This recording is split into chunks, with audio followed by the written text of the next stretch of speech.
Kaya nga, alam na ngang ano, kita na ngang may patay eh. Yung patay ko na rin.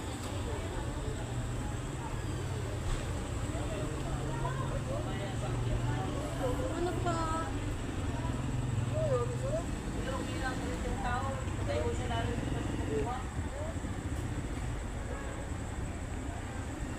Lalo nang natik yan eh. Wala na, ano na, naaapoy na. Parang flashlight na eh. Pag nahagip yung kuryente, tudas. Talaga.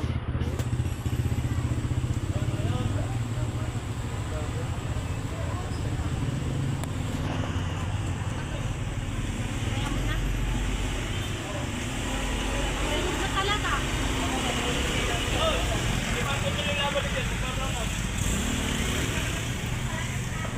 Nasusunog na talaga siya.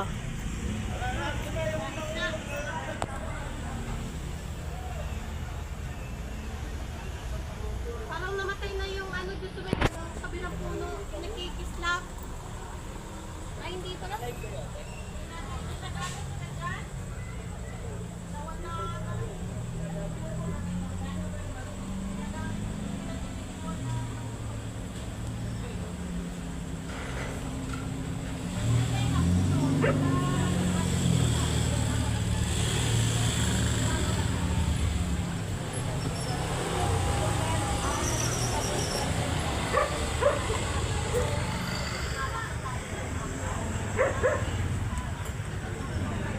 Ang tagal ni Meralco.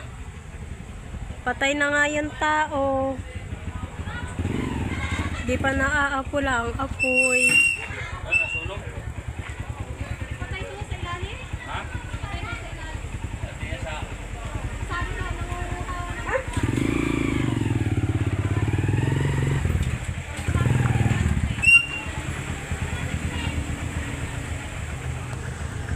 Kawawa pa naman ni Foreman pa naman din.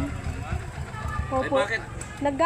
Ano, sinabihan na daw po ng mga kasama niyang wag nang umakyat at gabi na nga ho. Kaninang mga alas 5 ay umakyat pa daw po. Ano nang naapoy? Eh, ayan po, yung panungkit niya, yung ano po yata yan? Bakal. Opo. Eh, ngayon na ano yata, nadulas. Nasaan yung tao? Nandun po sa ilalim ng mangga po. Patay na. Patay na po. Ano na po siya, itim na.